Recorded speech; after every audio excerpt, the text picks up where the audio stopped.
The Apex Igbo Sociocultural Organization, Ohanaeze Igbo, has condemned the condition the leader of the indigenous people of Biafra, Nnamdi Kanu, is being subjected into at the detention facility of the Department of State Services, DSS. Kanu counsels Aloy Ejimako and Ifeanyi Ejiofor had alleged in a statement on Thursday that Kanu rendition at the DSS cell amounted to torture. They said any detainee who encountered and greeted Kanu during the 1 hour he is allowed outside his cell is promptly put in solitary confinement as a punishment for exchanging mere greetings with him.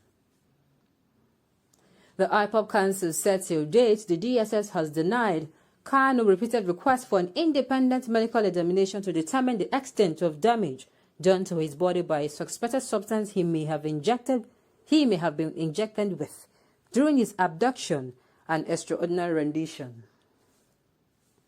He has reason to believe that the said substance is depleting the potassium content of his body, thus causing him constipation, a feeling of skipped heartbeats, palpitations, fatigue, muscle weakness, spasms, and numbness.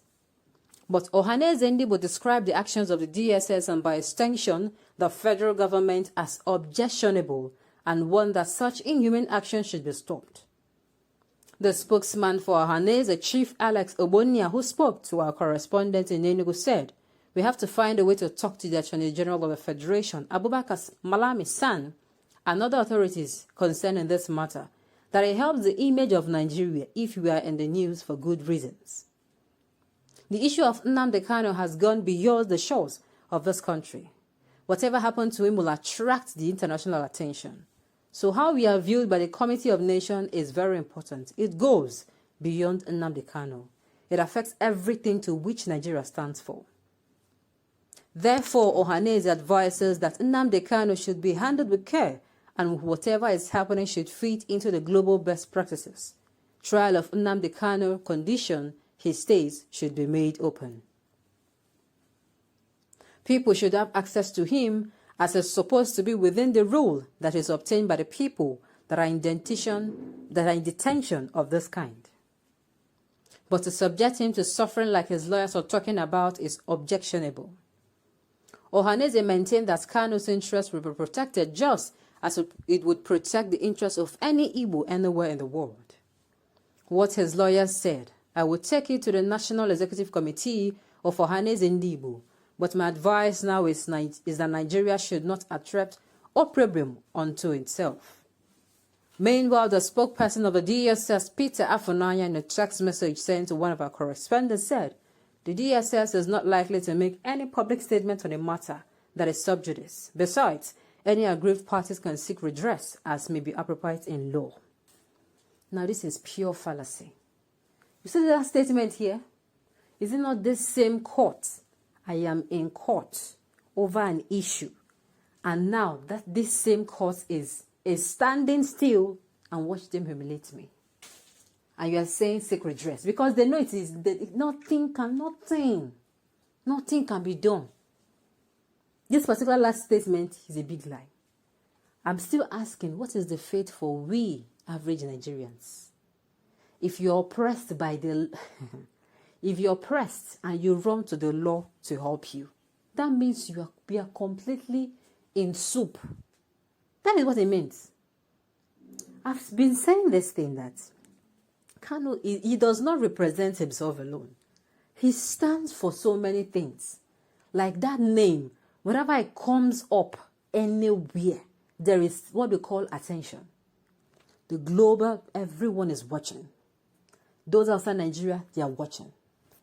Everyone is watching. It's like a trap. Whether they like it or not, he's like a time bomb. That is what he is. So what do you do when you're wearing a time bomb? You quietly make sure that it does not detonate. Because if it does explode, there is problem. Yes. First of all, I've been saying that this particular man does not even stand for himself alone. Because this man, his only fault was that he was now the front line of the people. The people are saying this every day now. there is bad government. There is no justice in Nigeria. There is no fairness. There is no equity. There is no supremacy of the law. The democracy is hiding under, dictatorship is hiding under democracy in Nigeria. The things that is happening. He is not standing alone. He is like a trap. So he should be, I keep asking myself. They are saying should seek redress. Should seek what redress? Redress that they are seeking now, and the judge is handling the matter as if, with so much prejudice. First of all, the trial is being hidden. People will go there to witness the trial. Nothing more. Just to witness the trial. Problem. Allow people visit this said man. No. Allow the law to... No. You are twisting, manipulating. First of all, I'm even asking, why is the case being dragged till now? All the way from when? From when he was arrested. The case, first of all, they did not even bring him to court. The people of the Southeast region started. They started doing no. They are not going to agree. Okay, what do we do? What do we do? Sit at home started.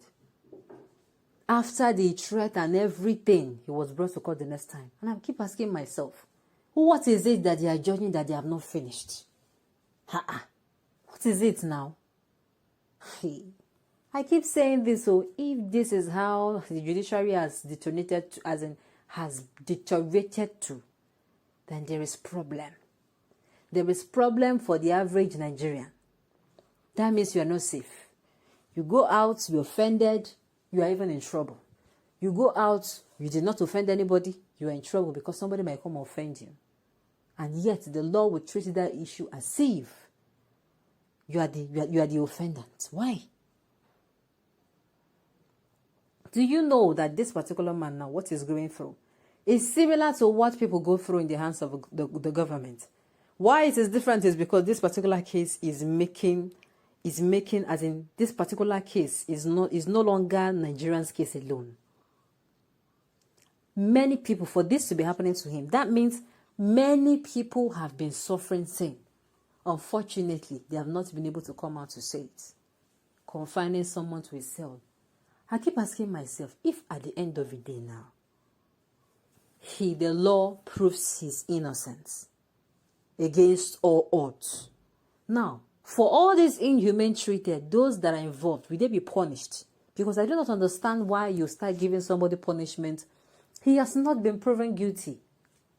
That is, if he even has committed any crime at all. This said person, I've said it time without number, he did nothing than express the opinion of his people.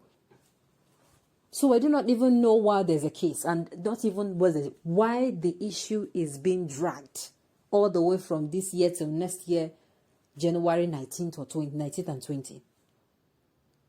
It is sad. Nigerian government should tread with caution. They should do the needful and behave like a civilized government. On this note, we have come to the end of the news. We say thank you for tuning in to listen. Until I come your way next time, enjoy the rest of your day.